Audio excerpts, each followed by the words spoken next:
Nanti kan pembuktian kan ada, gelar, kemudian saksi, ahli, nanti dilihat. Nggak segampang itulah. Cuma yang saya katakan, kalau sudah ada pengembalian 35 juta, apakah ini jatuhnya pidana atau perdata? Menurut saya, jatuhnya perdata. Saya minta kalau emang ada etikat baik, kembalikan uang saya 100 juta utuh, tidak usah dilebih, tidak usah dikurangin. Dan saya tidak pernah meminta bahwa cicil dong, lo bisa kredit. Nggak pernah satu kali pun saya ngomong gitu. Kita akan coba komunikasi dengan pihak-pihak terkait. Dari awal dia bilang siap. Sebelum dia masuk rumah sakit bilang, bang udah selesai ini, nggak ada masalah bang. Dan aku mau laporin, dia bilang ngomong. Bahkan dia sebenarnya udah mau datang ke Polda. Saya yang larang. Sebelum dia sakit, dia mau jalan ke Polda. Waktu saya di Medan, saya bilang tunggu Medi. Dia baru lebaran, saya masih di Medan, tunggu saya.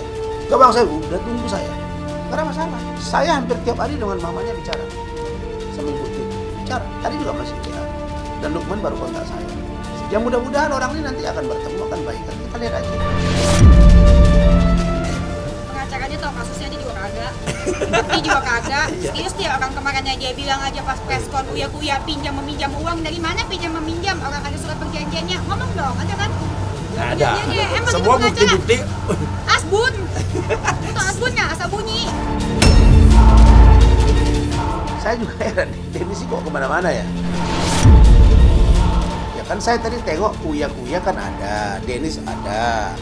Nah sekarang saya tanya, Dennis ini sedang apa? Mendampingi kah, teman kah, atau udah berubah jadi pengacara? Kasus dugaan penipuan yang dilakukan oleh Medina Zain kini memasuki babak baru. Kemarin, Uya yang menjadi salah satu korban sekaligus pelapor, akhirnya terlihat mendatangi Polda Metro Jaya. Kedatangan Uya yang ditemani oleh sang istri serta Dennis Karista itu adalah rangkaian pemeriksaan pihak kepolisian untuk memintai keterangan dari Uya terkait laporan pidana yang ia buat untuk Medina. Uya yang turut membawa bukti baru atas dugaan penipuan yang dilakukan oleh Medina Zain mengaku gugup karena baru pertama kali menjalani rangkaian pemeriksaan oleh penyidik. Lalu seperti apakah kelanjutan proses hukum yang ditempuh oleh Uya untuk menjerat Medina Zain? Di lain sisi, pihak dari kuasa hukum Medina Zain, Rasman Arif Nasution pun turut menanggapi atas pemeriksaan Uya kemarin. Menurutnya, permasalahan ini tidak seharusnya dibawa ke ranah pidana, melainkan masuk dalam Undang-Undang Perdata karena terkait dengan perjanjian jual beli. Ia juga menerangkan kondisi Medina saat ini yang mulai memberikan tanda-tanda kesembuhan, meski belum bisa dipastikan kapan ia bisa diperbolehkan untuk pulang.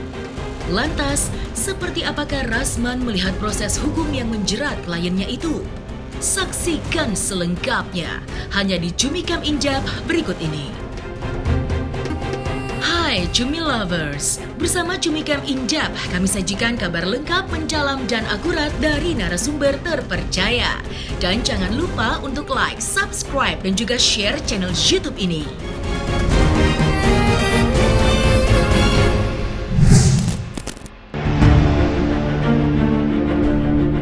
Buntut dari hebohnya perseteruan Uya dengan Medina Zain kini telah memasuki babak baru. Tidak main-main. Uya yang beberapa pekan sebelumnya diketahui telah membuat laporan polisi atas dugaan penipuan yang dilakukan oleh Medina Zain, akhirnya kemarin terlihat menyambangi Polda Metro Jaya untuk dimintai keterangannya terkait surat laporan yang ia buat. Tidak hanya menyerahkan barang bukti baru, tapi Uya juga diberondong pertanyaan seputar perkenalannya dengan Medina hingga sampai terjadinya kronologis kejadian kemarin. Uya yang ditemani sang istri, Astrid, serta Dennis Karista mengaku gugup karena ini kali pertama kalinya ia menginjakkan kakinya di Polda Metro Jaya sekaligus menjalani proses pemeriksaan penyidikan. Lantas, seperti apakah hasil dari klarifikasi Uya kepada pihak kepolisian? Pertama kali gue begitu beginian.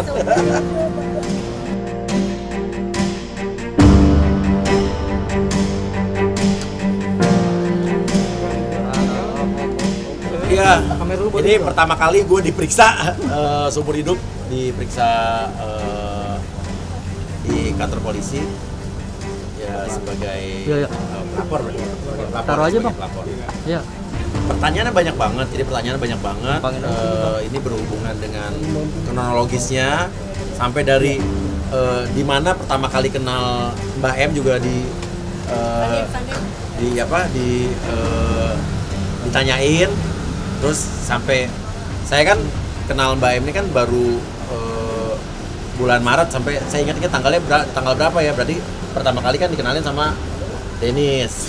Nah terusnya habis itu sedetil itu ternyata saya nggak nyangka, saya pikir cuma nanyanya bagaimana kejadiannya, kerugian berapa, ternyata detail ditanyanya bagaimana, dari awal kenalnya gimana gitu kan, dan sampai akhirnya ya waktu itu melapor dan tadi dikasih kita diundang untuk klarifikasi. Berapa pertanyaan tadi Total berapa pertanyaan nih Bang? Banyak banget. Lebih banyak banget, pertanyaannya banyak banget. Semua bukti-bukti udah saya kasih ke dalam. Bukti semua, surat perjanjian ada, bukti transfer, bukti chat lengkap, bukti rekaman pembicaraan, suara, dan rekening koran saya juga sudah ada yang dari bank sudah diminta. Rekening koran saat saya mentransfer uang DP dan saat dia memberikan saya bukti transfer 100 juta dan ternyata itu palsu. Pada tanggal dan jam yang sama, rekening koran saya sudah diminta dari bank, sudah saya berikan juga bahwa tidak ada uang masuk sama sekali. Dan kalau ngomong pengacara nih, pengacara saya pada saat saya menceritakan kasus saya saja, pengacara saya tidak langsung percaya omongan saya dong. Harus melihat bukti-buktinya dulu, mendalami kasusnya dulu. Jadi setelah ada bukti-bukti dan kasusnya, baru buat laporan ya kan. Nah, ini preskon dulu yang penting. Intinya kan ibaratnya ya pengacara, kalau saya nggak bicara pengacara mana, kalau pengacara yang benar menurut saya adalah kliennya itu ngomong bukan berarti atas dasar omongan klien itu dijadikan bahan untuk dia ngasih statement berkoar-koar, bener nggak? Dalami dulu apa buktinya segala macam gitu kan. Dalami kasusnya, jangan sampai akhir. Nah intinya gitulah. Kemarin contohnya dia bilang bipolar akut kayak gitu, itu kan jadi bahan ketahuan orang. Siapa yang mau pakai pengacara kayak gitu lagi? Ini saya tidak berbicara pada salah satu orang Mbak M atau apa ya. Penipu itu kita bicara secara general ya. Apakah dia punya hati saat dia menipu orang korban, itu aja. Ya kan saya tadi tengok Uya kan ada, Dennis ada. Nah sekarang saya tanya, Dennis ini sedang apa? Mendampingi kah, teman kah, atau udah berubah jadi pengacara? Kemarin katanya mau jadi wartawan, sekarang jadi pengacara, makanya atau jadi pengacara ya. Nah jadi begini, silakan laporkan. Dan dia sudah melapor kok. Tadi itu kan dia diperiksa sebagai pelapor. Ya sudah, nanti kan ada saksi dan lain. Apa? Ini akan naik semua. Ya saya berdoa semoga Medina cepat sehat. Supaya semua terbuka dengan terang. Siapa dan siapa.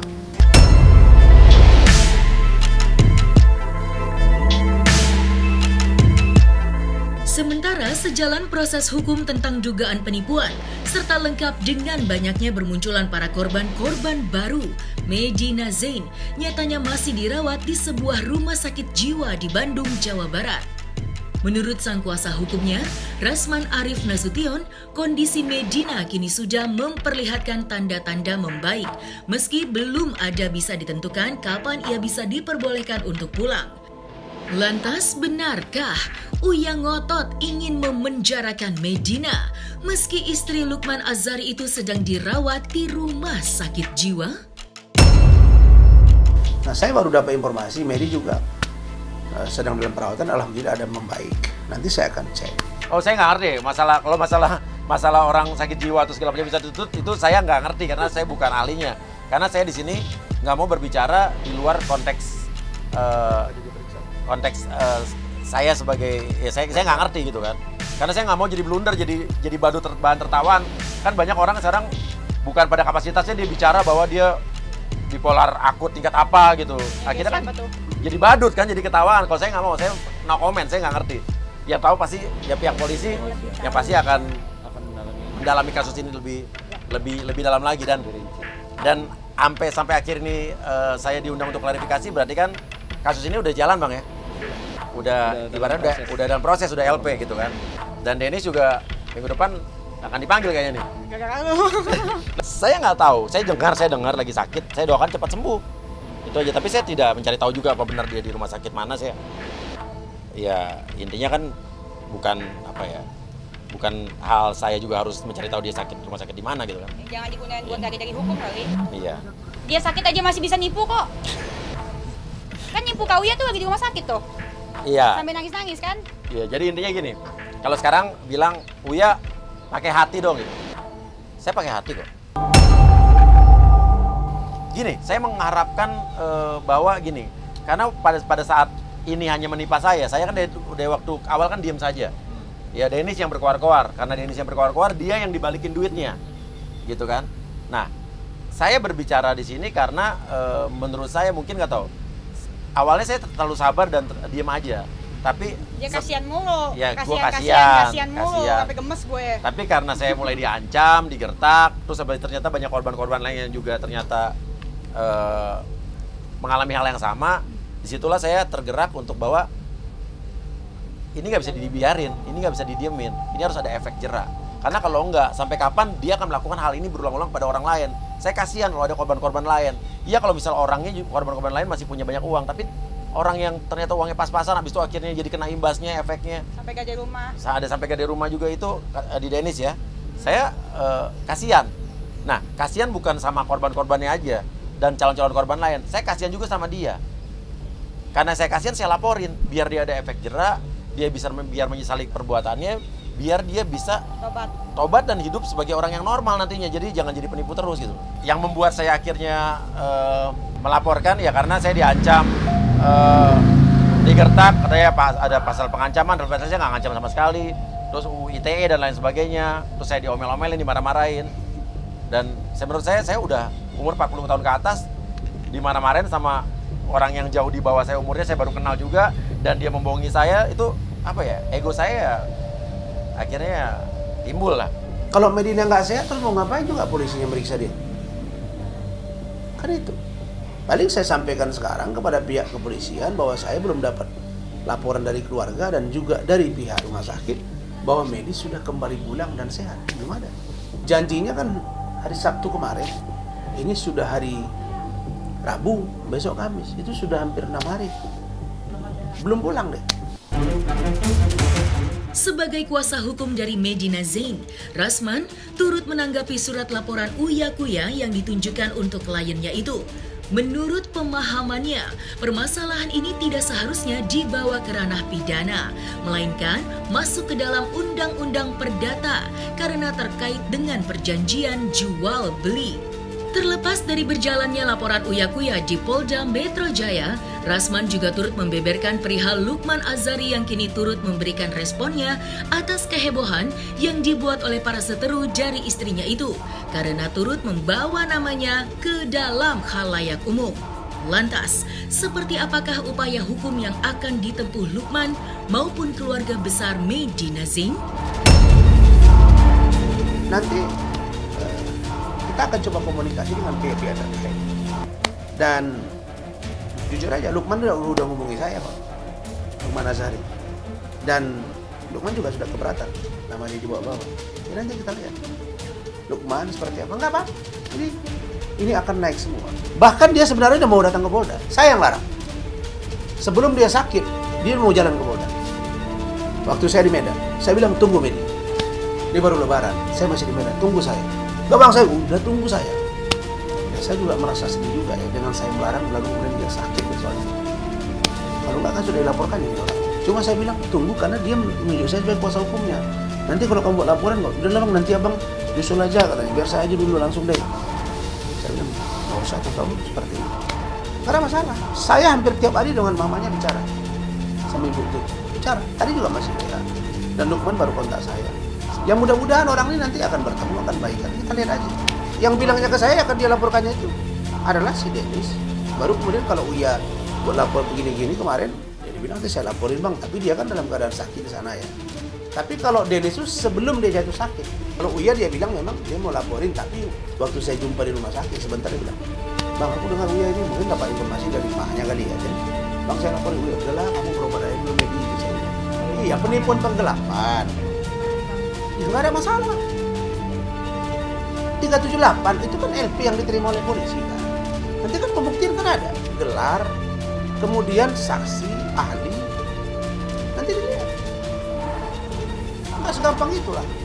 Cuma yang saya katakan kalau sudah ada pengembalian 35 juta, apakah ini jatuhnya pidana atau perdata? Menurut saya jatuhnya perdata.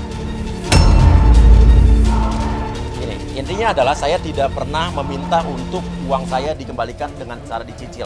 Dari awal saya selalu bilang bahwa mbaknya yang selalu bilang bahwa setelah tahu ini saya ditipu, dia mengakui juga saya ada rekaman suaranya. Dia sendiri yang bilang bahwa sorry, saya akan refund uangnya, bukan saya yang meminta uang dikembalikan. Dan saya minta kalau emang ada itikat baik, kembalikan uang saya 100 juta utuh, tidak usah dilebih, tidak usah dikurangin. Dan saya tidak pernah meminta bahwa cicil dong, lo bisa kredit, nggak pernah satu kali pun saya ngomong gitu. Dan tanpa kesepakatan, tanpa perjanjian, tanpa info apapun dari saya. Jadi ini biar saja polisi yang menangani kasus ini dan mendalami kasus ini. Lihat ke depannya ya, tapi intinya dari awal dulu waktu ini kasusnya belum panjang, saya udah bilang bahwa saya nggak mau panjang-panjang nih kasus, nggak mau jadi panas gitu kan. Saya udah tawarkan untuk ayo damai dan selesaikan. Saya udah pernah tawarkan itu intinya, dan sekarang ikutin prosesnya aja.